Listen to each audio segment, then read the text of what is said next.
feeling the effects of masculinity right now. I feel the testosterone. I want to go to war! I want a lightsaber! I'm a man!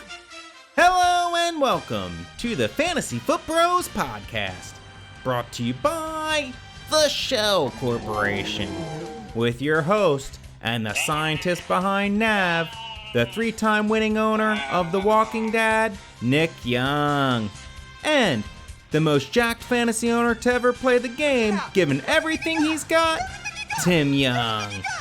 Now, let's get into some fantasy talk. Hello and welcome in to episode 7 of the Fantasy Foot Bros podcast. Today, we talk about Jim and Charge Up.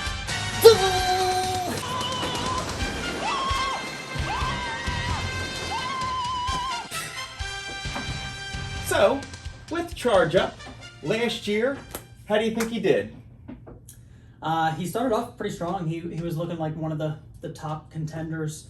I don't remember where his record ended up, but I know that a little before the trade deadline, he decided to kind of bail out. He was feeling a little less confident looking at Dad's team, looking at the Thirsty Turtles. He decided to back down from contention there, and it worked out nicely for me. I was playing him within the following week or so, and so that's about the extent of what I remember from what he did last year. Yeah, I mean, he started out really well, like you said, but then he did bail. I think it was around week 6 or 7 when the Seahawks were playing the Cardinals, and it was that crazy overtime game where Russell Wilson went off. Mm-hmm. And he had a bidding war between Brian and I of who he would trade him to. So I sold out for Russell Wilson, and Jim made some good moves towards the trade deadline there to pick up some extra firepower this year and some picks. One of the major trades that helped him with firepower, that at the time it looked like a brilliant trade, was trading Clyde Edwards-Helaire to me for James Robinson at an 11th round value for a keeper. How do you feel James Robinson is now as a keeper, given the backfield with the recent draft and an extra running back there? Yeah, so certainly a lot less attractive after the Jaguars drafted Travis Etienne with their first round pick. Obviously Trevor Lawrence number 1 overall, and then they had another pick in the first round where they grabbed Travis Etienne, who played with Lawrence. It seemed to be a make Trevor happy kind of pick. And they like him. You don't draft a running back in the first round to have him ride the bench. He's going to see some action. It's going to chew into James Robinson's role big time, and it's something that, it really kills his value for 2021. So looking at his value for next year, it has to be still one of the higher NAV values on his team. What do you have his NAV value placed at? It is, yeah. So James Robinson, he, let's see, he's an 11th round keeper, and too many papers here. Yeah, the NAV is 96.95. Okay, so not nearly the highest that we've seen. No, some okay value there. Yeah. So is that someone that you think you would target as a keeper? I mean, if you watched the first preseason game, it did seem like James Robinson was getting the bulk of the carries. They were getting him involved. Now that could just be a product of, it's his job to lose. And as ETN starts learning about the pass protection, learning the playbook, getting comfortable with the 2s and 3s during preseason, that you're going to see some more. I think that's the big thing. So rookie running backs often struggle in pass protection, and they've got to keep their new quarterback on his feet. So James Robinson will definitely have plenty of a role. Right now, they're kind of building the offense to have a bit of a gadget player kind of role for Travis Etienne. But he's explosive. He can be a highlight reel, and won't take too long for him to be showing up on the field everywhere. James Robinson, still a keeper at that 96 with the NAV score there. He's still he's 19th on the list of keepers around the league, so still a top 24. Right. Yeah, exactly. Still worth keeping. But yeah, definitely not going to be somebody that you're looking at in 2022 going, I have a 9th round keeper, or is James Robinson? Probably not anymore. So you're going to see him more as a third down back, pass protection, maybe some swing routes or something? Or No, ETN would be the third down back. Well, if you can't pick up... Well... You have a third down back for the pass protection. I mean, that's something... Situational. That's something you loved about Myles Gaskin, who looked terrible during this preseason. And, that's why he wasn't getting those third down reps, is because his pass protection was so bad. So James Robinson probably getting those third down back, and then ETN is the first and second. Possibly. I imagine that ETN is going to get some valuable screenplay kind of action and short yardage. But it could certainly both be on the field at the same time. So that was his major trade that I wanted to kind of pinpoint as his first keeper. He made that trade with James Robinson in mind. And still a good trade overall for this year. He couldn't keep CEH, Clyde Edwards-Helaire. He couldn't keep him. And James Robinson still has value, so... Yeah, that would be my first keeper too. So we've narrowed it down to that's who we would go with. Moving on from him, looking at kind of just some other players on his roster. Matthew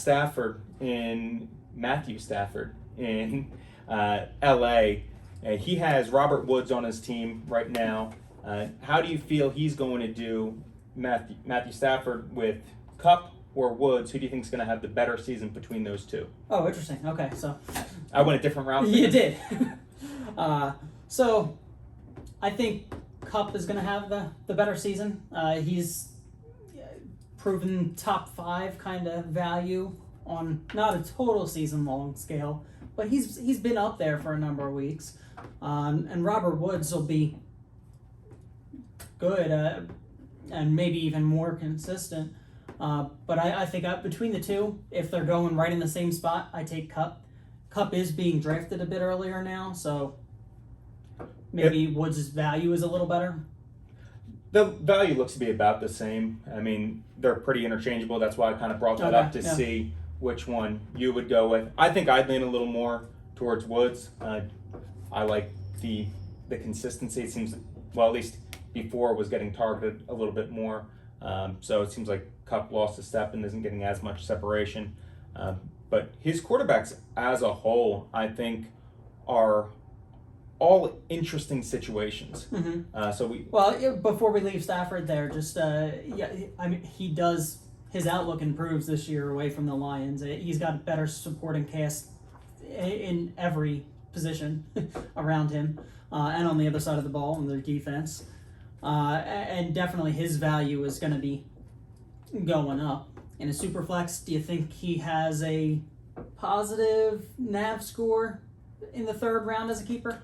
No, I don't think he has a positive NAV score, but I think it's someone that I would heavily target in the draft. If he's healthy, which has kind of been the problem with Matthew Stafford his whole career, is he's tough. He plays through a lot of injuries, but he's always got some kind of lingering injury. Mm-hmm. So a fully healthy Matthew Stafford, I think, is going to be lights out in LA. Top 12 QB. I could see him as a top 8 QB when it's all said and done. My biggest fear with him is that the defense is so good on the other side that they're not going to have to run up the score. They're not going to have to put up as many points because the defense isn't allowing as many points. Now, the injury to Cam Akers, I think, helps the value of Matthew Stafford because the run game takes a big hit, so they have to rely on the pass game a little bit more, do a little bit more to the tight end. So I think Higbee's going to see some higher targets. So I think there's a lot to like about Stafford. At the third round keeper, I don't think it's worth it there, but I would draft him in the 4th or 5th round if he's sitting there for sure. Yeah, so he's at a negative 72, keeping him in the 7th pick of the third round. Okay. So that's not a keeper for him. He's somebody that probably indicates that he's going in the late 4th round typically through drafts. So definitely worth targeting. So healthy Matthew Stafford all year, or healthy Taysom Hill all year. Starting, let's say. Which one do you go with? So, you're assuming that Taysom Hill wins the starting job. Just for argument's sake, because Taysom Hill's on his roster. Right. Hill has the rushing upside, but Exactly. Stafford is where I would go. Okay. Particularly in our league where we up the passing touchdown score. So to the 6. value of the rushing quarterback goes down. A little bit. The rushing yardage still is a big boost. Now, how would you handle Taysom Hill and Jameis Winston in the draft? It's personally both of them. I'm not targeting them. I don't really want. The wide receiver situation is a mess. Either one of them can dump the ball to Kamara though, and Yeah, I mean that's what their whole offense is going Right. to be. But how do you handle that? Taysom Hill's projected to go around the 13th round, which is fair. But if you pick him, do you have to pick Winston too, and then kind of figure out which one's starting and then play it and roster both of them, or do you just take a chance that okay, I'm going to draft Hill and hope that he starts or Winston? I think that by the time our draft comes, we'll have an answer. But if not, then yeah, he's worth that late round flyer, and I think he's a cut candidate if he doesn't have the starting job. I don't think you hold on to him past that. Even if he does have the starting job, though, how long does he have it for? I mean, Winston could win the starting job and throw 6 interceptions the first game and lose it. So do you have to roster both is kind of where I'm at. No. Particularly with our 3 quarterback maximum limit that's just going in now. Taking up 2 positions, 2 roster slots on the Saints quarterback situation, not something that I want to do. So which one would you target first, Winston or Hill? At this point, who do you think is going to be the starter? I'd lean Winston, but I don't know. Both had pretty bad interceptions the Yeah. first preseason game. Neither of them looked all that amazing. Like I said, probably I'm staying away from it. As you stated, really no Which point. one are you leaning towards? I would go with Hill, just because I think Sean Payton has a soft spot for him, and I think he likes the gadget player, and especially with the lack of receivers. Mm-hmm. Winston, we know he can throw the ball and he can sling it all around the field to offense and defensive players, but there's no one to catch the ball there. Sure. That's the thing with Hill, is that I think he's going to win that job purely because he has that mobile quarterback ability. He can implement a lot more RPOs and different things. So that's who I think is going to win it, but it's really a toss-up. For those unaware, Michael Thomas did not die. He is still on the team. Pretty much. But for fantasy purposes, He's dead. He fell off a cliff. Yeah. Who has Michael Thomas? Is it me? Or you? Me? You. Oh, the collusion. That's right. You have Michael Right. Thomas. Yes. Exactly. Michael Thomas is someone that I think he can. I'm avoiding in the draft board. I don't care if he's there in the 15th round or 14th round. Yeah, too much uncertainty around the situation, and he's showing a bit of Antonio Brown kind of esque to him. If he freezes his foot Right. and gets frostbite, we know it's that same thing. So talking about his other quarterback, Andy Dalton versus Justin Fields, how do you feel that's going to play out? Justin Fields looked awesome the first preseason game. Yeah, the first time that Andy Dalton doesn't play perfectly, he's going to get booed off the field. The fans are in love with Justin Fields already. So I'm pretty sure when I looked at his schedule, the very first game they have is against the Rams. So he's going up against the Rams defense, which is Aaron Donald's going to light him up. Right, And it's a real tough matchup, and you wouldn't want Justin Fields out there. I was going to say, so I think Dalton starts the year, they're feeding him to the Wolves, saying, hey, you take this game, and then we'll ease Justin Fields into an easier matchup. They have a bunch of tough matchups in the first 8 weeks of the season. But the Lions are mixed in there, I think either week 2 or week 3, and that's where I would guess that the transition's made. So Andy Dalton, is that someone that you would pick as a third quarterback on your roster at 14th round, or just avoid it? Probably not. I would just avoid it. Another interesting player, Noah Fant, tight end, who really came on the scene and made some big plays, very athletic, big target. Is that someone that you think can be a tight end 1 this year and really elevate his game from that 12th spot that he ended at last year? Or do you think he's going to take a step back with the confusion at quarterback and no chemistry there? Yeah, I think it's a step forward. Now Cortland Sutton does return to the offense. They got Jerry Jeudy. KJ Hamler is looking great in the preseason. A lot of mouths to feed. And don't know who's going to be the one trying to do that. Teddy Bridgewater hasn't supported a tight end, really, in his career. Mm-hmm. but I do think that Locke is capable of that. So I think he gets a little boost in the rankings to me if Locke ends up the starter. But either way, he should be probably finish around 6 to 8, tight end 6 to 8. Yeah, I think it's someone that I would target for sure, especially like you said, if Locke is quarterback. Either way, I think he's too athletic to not, have on your roster, especially either as a first tight end or second. Another player. Now, in the 4th round as a keeper, he's not somebody to. Oh yeah, definitely keep, no not one to keep, but someone to target maybe around the 8th round as a. Well, right, yeah, but not a trade target. Don't go get him before the draft. Yeah, no, I wouldn't recommend it. So we'll wrap up Charge Up with the Chargers team. He has 2 players on the Chargers, Mike Wiliiams, Austin Ekeler. Mike Wiliiams, I think he's a phenomenal player, but I don't disagree. think. What? Why? He plays so hard. He's fine, but he's going to disappear for games at a time. Nah, that's not Mike Wiliiams, man. He's He's on the field, he's electric. Mm-hmm. I mean, when he's on, he plays so hard constantly. Keenan Allen, Josh Palmer's coming up in that offense. He doesn't do anything for me. He'll be good. He's no DJ Chark. I definitely want a piece of DJ Chark on my roster, but Yeah, he's awesome. He's great. So Mike Wiliiams, 11th round keeper. I have him projected going in the 11th round, so his NAV is probably about even. yeah, I have him going a bit higher than that.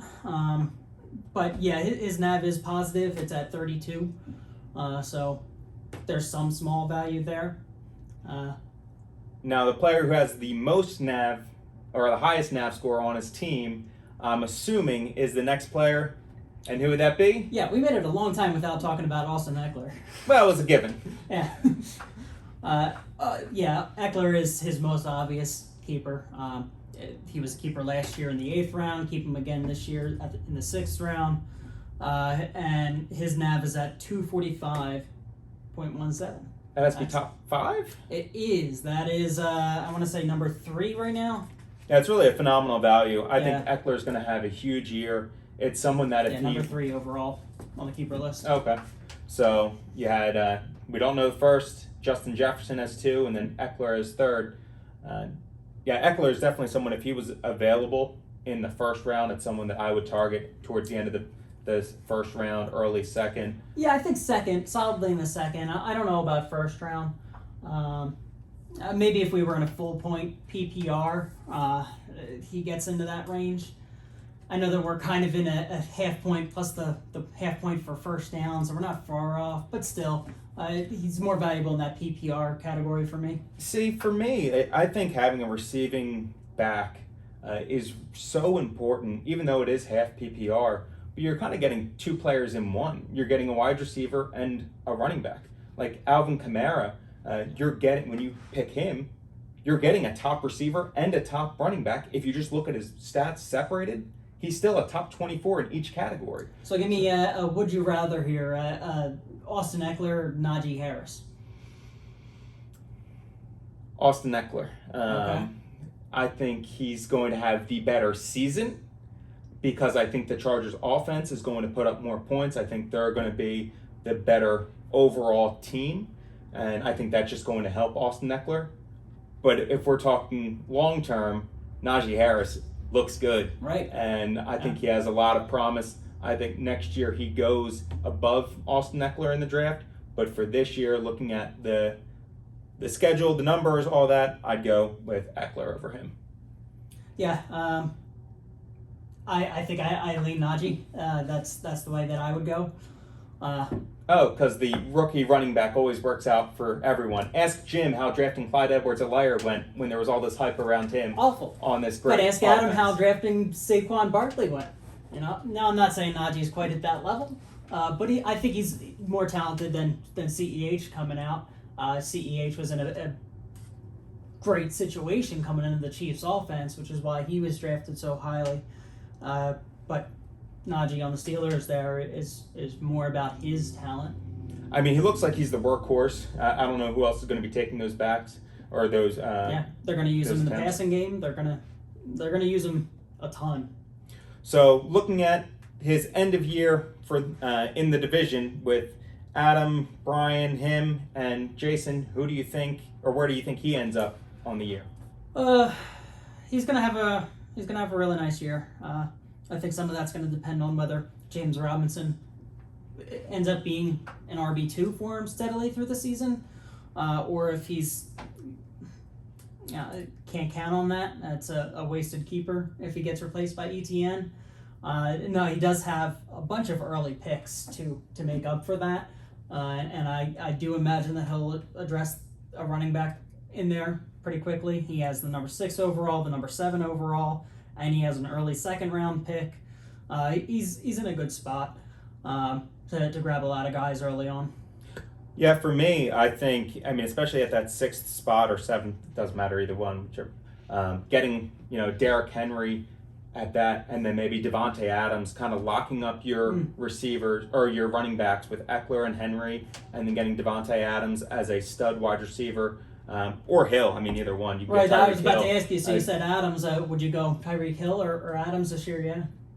I think I'd go Tyreek Hill, just because Adams never puts a full, season in. He gets hurt for at least 2 to 3 weeks. Tyreek Hill seems to be, pretty good. He had a few lingering issues, but I think I would target a receiver in the first round, whether it's Hill or Adams, and then a running back, and then in the second and third, you're just kind of getting depth and yeah. a quarterback. I think with our league setup, I don't go wide receiver in his position. I grab a quarterback there. That maybe if Kyler Murray's still out there at that point, that's someone to suck up. Mm-hmm. Dak Prescott, Russell Wilson. I don't imagine he'll do again, but he might.